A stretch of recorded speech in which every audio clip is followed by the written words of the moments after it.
Metalcore, the only genre in the entire metal landscape where you can simultaneously go from to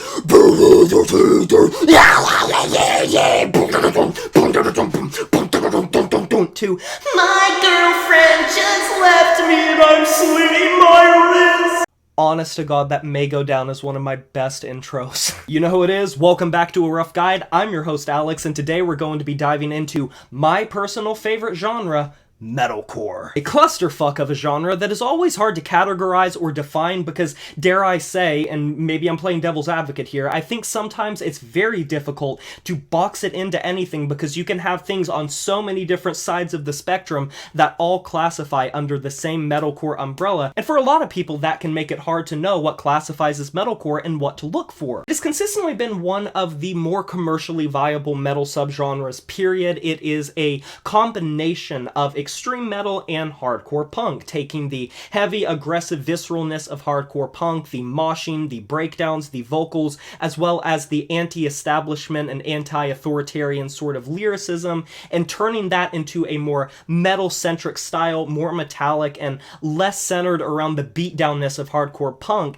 and taking away some of those fast tempos that you would get from the punk influence of hardcore punk, making it more heavy, making it more brutal, and including more breakdowns, more layered vocals, and the evolution of metalcore is a really interesting thing to go into. In the late 80s, going into the 90s, metalcore was few and far between, kind of similar to how post-hardcore was all over the place at that time. A big defining trait of a lot of these early bands that I'm going to be getting into is they took hardcore punk and added more harmony, added more clean singing, added more melodicism, and some of the early bands would be like Integrity, Earth Crisis, The Vegan Boys, and as well as Converge, one of the most well-known metal bands, period, and the people that created Jane Doe. If you've never seen that album, you've been living under a rock. And even past that point, going back further, there are bands like Ringworm that, while they are kind of classified as hardcore punk, laid the framework for metalcore music. Because similarly to death metal and black metal, when you go back to the infancy era of metalcore,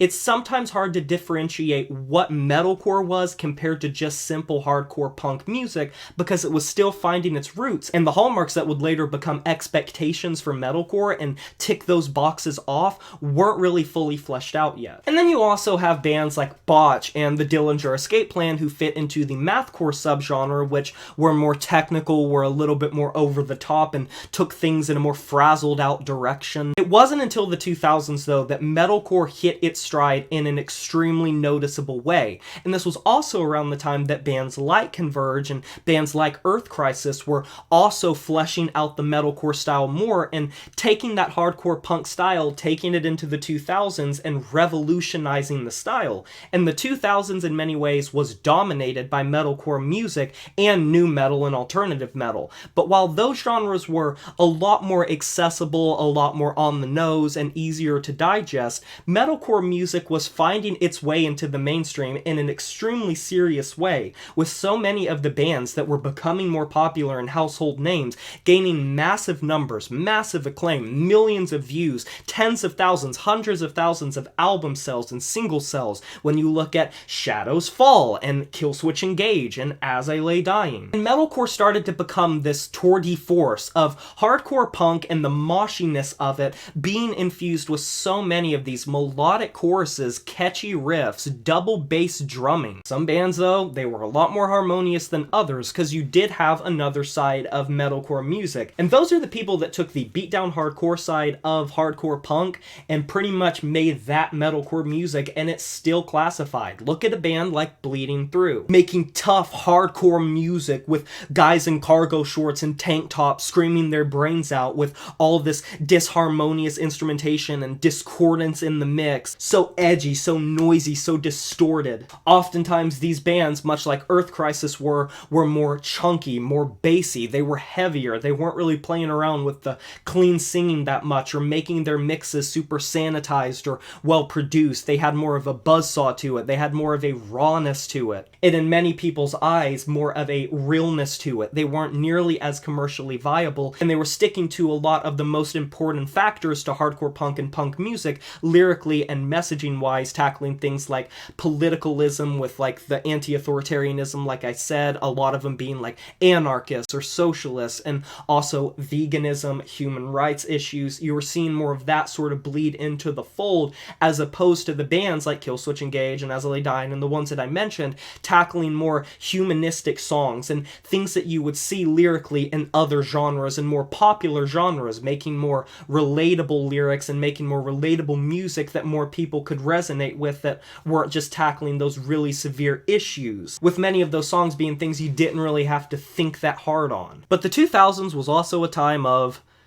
the emos. The emos started to bleed into the metalcore scene, and that, my friends, is when you received The Scene, Metalcore fans! Bust out your fucking fringes, put your RAR XD hats on, sit your asses down, put those sparkle hoodies on, get the Dan and Phil videos ready. We're going into Bullet for My Valentine, Asking Alexandria, Inner Shikari, Attack Attack, Bring Me the Horizon, Pierce the Veil, Sleeping with Sirens, I See Stars. And this was quite the time for scene culture. These were the most commercially viable bands, even more so than Killswitch Engage and As I Lay Dying, and this caused a polarizing divide in the metalcore scene. Suddenly, the genre was filled with tear-stained diary lyricism and really edgy emo influence, and you had this certain aesthetic and look to it that was unlike anything that was seen in metal up until that point. The screamo and emo-isms of those types of genres were being infused with metalcore and taking them over in many ways, with these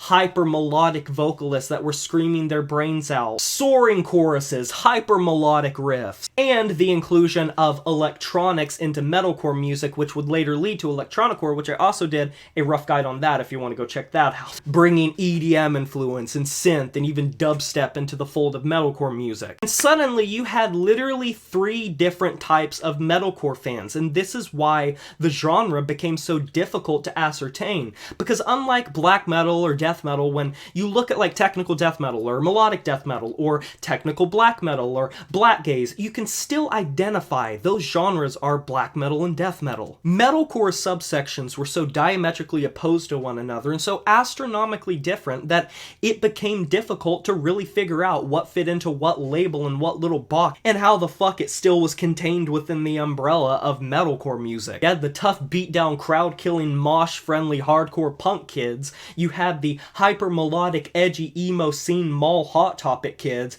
and then you had the more rigid and commercially viable but still tough and rough sort of bands like Killswitch Engage and As I Lay Dying. And all 3 of these groups, none was more valid than the other because it was all being called metalcore music. You weren't seeing different labels being developed, it literally was just metalcore. Now, of course, there are different ways that it was defined, like melodic hardcore and deathcore was a thing that came later, but that's its whole thing that will get its own video eventually. But with the mainstream popularity and the fact that it was commercially viable, it became a genre that was one of the most popular and the most viable genres in the entire niche, becoming very acceptable by people that weren't typically into metal music. And even now you're seeing bands like Knocked Loose getting the chance to play at Coachella, you're seeing Spirit Box doing massive numbers, Bring Me the Horizon have been massive for years upon years, decades at this point. Metalcore isn't really a scary genre in people's eyes anymore. It's easy, it's digestible, it's wide-ranging, and there's something pretty much for everyone and everyone's taste. Which is great, because you can't really pigeonhole it, and I think it's weird to just say you outright dislike metalcore music, because how can you? There are so many different ways that you can perform metalcore. It can't really be pushed into a corner. But in recent memory, you have seen different things sort of take the fold, and the biggest thing that has always been important with metalcore music is the breakdown. And they have become pretty ubiquitous with the genre, and expected. You really expect that call out, that build up, and that drop, and that's why it got associated more and more with moshing, similar to hardcore punk music, and a lot of people have been hypercritical of how metalcore music has become more dime a dozen with breakdowns and making them more expected, and the loudness war has affected metalcore tremendously more than many other metal genres. Metalcore and deathcore are big culprits of the need to make the heaviest breakdown possible, and they definitely have that that philosophy of being heavy makes a better band, makes a better song. And that buzz and that acclaim and notoriety, it does fade. And so you'll see a lot of bands burst on the scene and then slowly fizzle out. And you'll also see a lot of metalcore bands catch a lot of bullshit for changing their sound, for changing their style, like Asking Alexandria, Bullet for My Valentine, to a lesser degree, Trivium, as well as Bring Me the Horizon, have all caught flack for changing their style over time.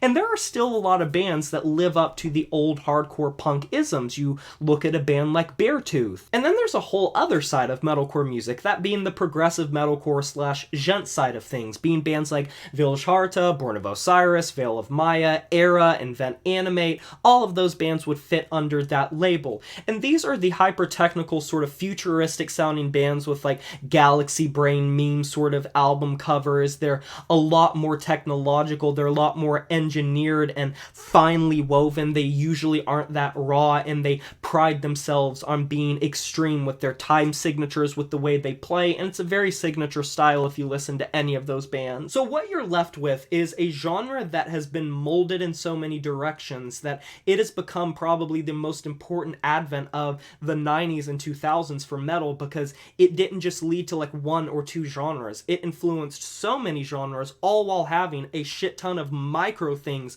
within itself, creating so many different sounds and so many different ways that you can perform the genre. And I think that's why a lot of people are drawn to it. Culturally, it has spoken to just about anyone that you can imagine, because there is something for everyone. But it has caused a lot of infighting, and metalcore fans unfortunately do have a reputation for being a little douchey when it comes to the music that they listen to, because they are really competitive with what is what. Especially the beatdown and more hardcore-centric people will frown upon the scene, and sometimes even the more mainstream bands, period, and say that it isn't living up to the true signature things of metalcore music and what it initially stood for, considering they separated themselves a lot from the initial wave. But that's enough for me. What are your guys' opinions of metalcore music, and what little sort of group do you fit into? Be sure to let me know down in the comment section below. I can't wait to discuss this with you and hear your guys' opinions. Like this video if you enjoyed it, subscribe to join the review family today, and smash that notification bell to be notified of my future uploads. You know who it is. My name is Jay Morris, and I'm signing off saying farewell.